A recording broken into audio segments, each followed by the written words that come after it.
आज की खास मेहमान कौन कौन से हैं, सभी का तारुफ जल्दी से करवा देते हैं। देश की जनता भी हमारे साथ जुड़ी हुई है।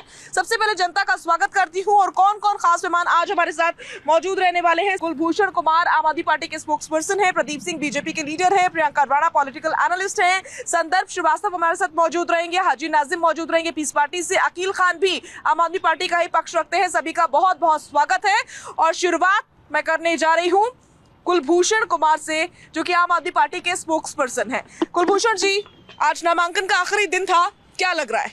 दिल्ली में तो इस बार अगर मैं जनता की बात करूं तो 50-50 का मामला नजर आ रहा है, क्या रिएक्शन होगा आपका? देखिए, आपके चैनल के माध्यम से मैं आप सब व्यूवर्स को बताना चाहता हूं कि 50-50 एक आपका अपना आकलन हो सकता है, पर दिल्ली की जनता अरविंद, मेरा आकलन नहीं है।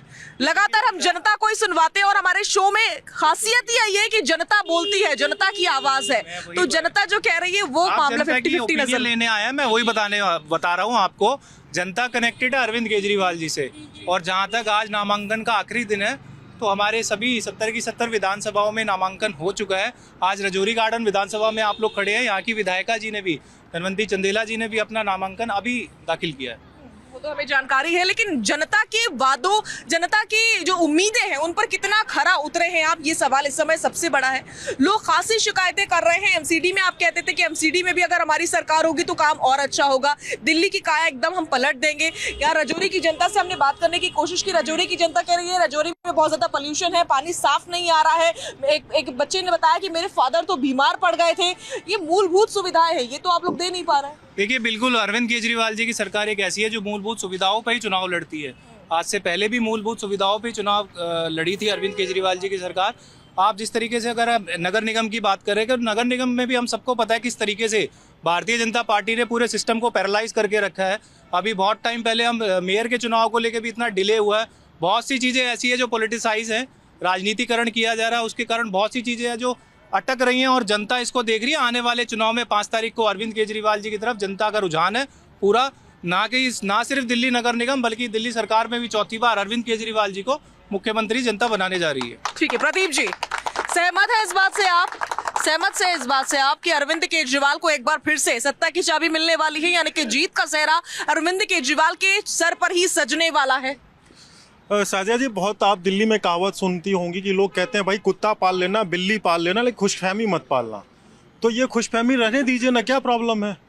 अभी देखिए, ये दूसरा कार्यक्रम है और हम लोग इन्हीं के शासित नगर निगम और इन्हीं के शासित जहाँ जहाँ इनके विधायक हैं वहाँ हो क्या है। गंदगी का आलम पिछले कार्यक्रम में भी हमने देखा था और यहाँ पे भी देख रहे हैं, उसमें कोई परिवर्तन नहीं है। दिल्ली के एमसीडी चुनाव से पहले ये क्या बोलते थे, ये एक मॉडल बना के कूड़े के ढेर का ले जाते थे, जैसा मॉडल दिखाया था वहाँ पे आज इन्होंने साक्षात उसको उतार दिया।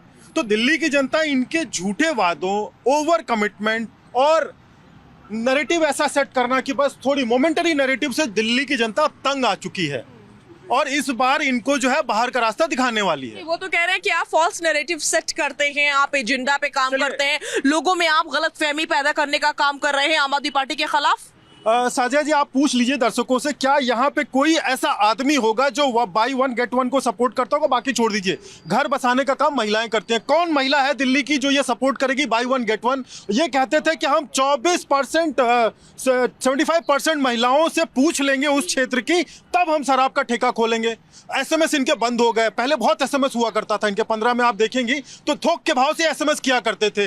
मतलब वो हो सकता है उन बेचारों का बिजनेस बंद हो गया हो, लेकिन वो अपस्किल होकर के आगे चले गए होंगे, वो अच्छे पैसे कमा रहे होंगे। लेकिन आम आदमी पार्टी पे जिसने भरोसा किया उसके पेट पे लात ही पड़ी है। हाँ, इनके पेट भरते गए, इनका घर जरूर अच्छा होता गया। प्रदीप जी तो कुछ ऐसा कह रहे हैं, लेकिन अकील जी, रजौरी की जनता से मैंने बात की थी कुछ देर पहले और रजौरी की जनता को भी हमारी जो व्यूअर्स हैं, हमारे जो दर्शक हैं, इस शो से पहले यानी कि इसका जो फर्स्ट पार्ट था उसमें सुना होगा, वो भी यही कह रही है कि हम खुद को ठगा हुआ महसूस कर रहे हैं अरविंद केजरीवाल की सरकार बना के। इस बार बदलाव की बयान।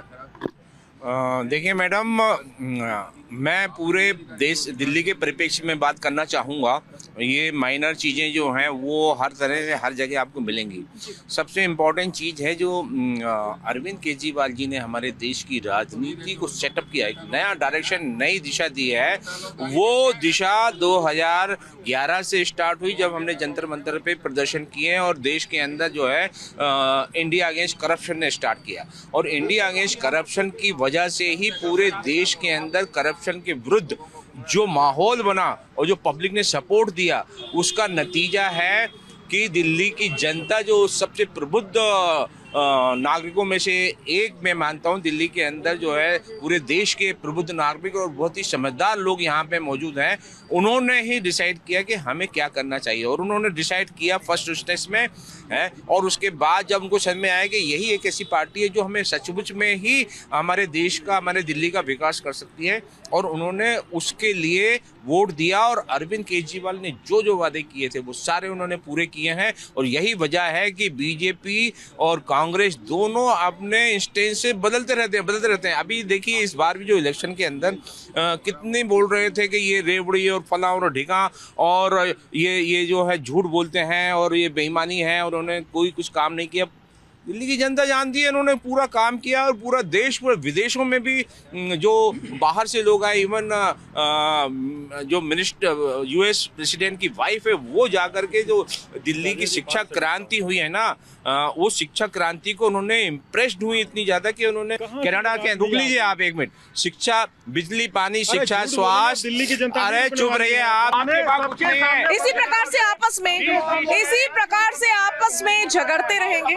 प्रियंका राणा जी का मैं सीधा रुक कर रही हूँ। प्रियंका जी, इस बार दिल्ली में कहा जा रहा है कि बदलाव की बयार है, लेकिन ये नहीं कहा जा रहा कि वो बदलाव बीजेपी लेकर आएगी, बल्कि ये कहा जा रहा है कि मुकाबला तो त्रिकोणीय बना हुआ है। नहीं, आसान तो नहीं है डगर पनघट की और साजिया। इनकम्पेंसी 10 साल की काफी होती है। हो सकता है लोगों में नाराजगी हो, लेकिन बात ये आती है कि आप विकल्प क्या चुनेंगे। प्रॉब्लम अभी महिलाओं की बात हो रही थी, तो महिलाएं अपने बच्चों को हमेशा शिक्षा पे ध्यान देना, कॉपी और पेंसिल देना पसंद करेंगी, ना कि लाठी डंडे। अगर कोई महिलाएं, आज मैं आते हुए सुन रही थी अरविंद केजरीवाल जी ने, उन्होंने स्टूडेंट्स के लिए अब बसेस भी फ्री कर दी हैं और मेट्रो के अंदर जो आपका डिस्काउंट है उसका भी अनाउंसमेंट किया है।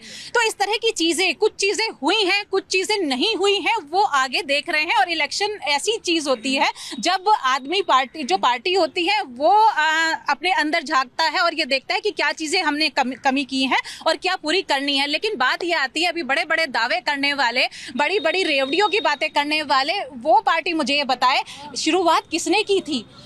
आपने खुद बबूल का पेड़ बोया है और अब आप उम्मीद कर रहे हैं कि आपको आम मिले। आप जहर को जहर ही काटेगा ना। आपने लाडली बहन योजना आपने स्टार्ट की, अब यहाँ पर अगर महिलाओं को 2100 दिया जा रहा है तो आपके पेट में दर्द हो रहा है। मोहल्ला क्लिनिक में अगर पेट के दर्द का, आपके पेट के दर्द का इलाज हो रहा है तो आपको दर्द हो रहा है।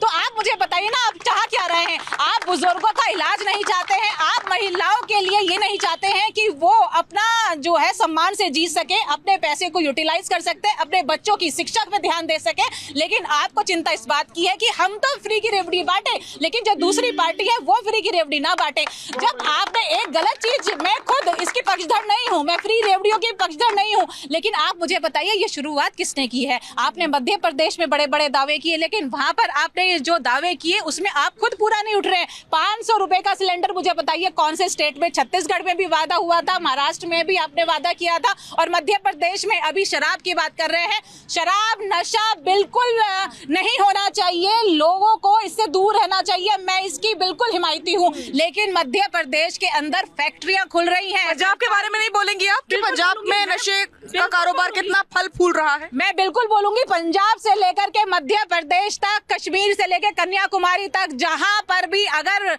नशा चल रहा है उसके लिए सरकारें क्या काम कर रही हैं। तो मध्य प्रदेश में आप बताइए ना, नेताओं के बिना परमिशन के बड़ी बड़ी फैक्ट्रियां, मिर्च के जो खेत है उनके अंदर गांजा उगाया जा रहा है, उस पर आप बात नहीं करेंगे। लेकिन आपको एक के साथ एक फ्री, अरे आप मुझे एक बात बताइए, आप शराब के साथ एक फ्री सही है? शराब एक के साथ एक फ्री अगर मिल रही है, एक के साथ एक फ्री अगर मिल रही है तो वो सही है क्या? अगर मैं शराब नहीं पीती हूँ, मुझे 4 बोतल ला करके दे दीजिए, मैं शराब को हाथ नहीं करूंगी। एक के साथ एक फ्री मिलना सही है क्या? वो पॉलिसी वापस ले ली गई थी, वो पॉलिसी वापस ले, अगर कोई पॉलिसी गलत है सरकार उसको वापस लेती है, उसकी गलती का पॉलिसी आपको याद है। लेकिन देश के अंदर क्या हो रहा है, एक आदमी शिक्षा स्वास्थ्य पर काम कर रहा है, उसको आप टांग खींचने पर लगे हैं। लेकिन आपने क्या किया? आप अपने स्टेट का काम बताओ ना, आप अपने स्टेट के हॉस्पिटल बताओ कि वहां पर काम होता है क्या? यहाँ पे छोटी से छोटी गलती आपको दिखती है।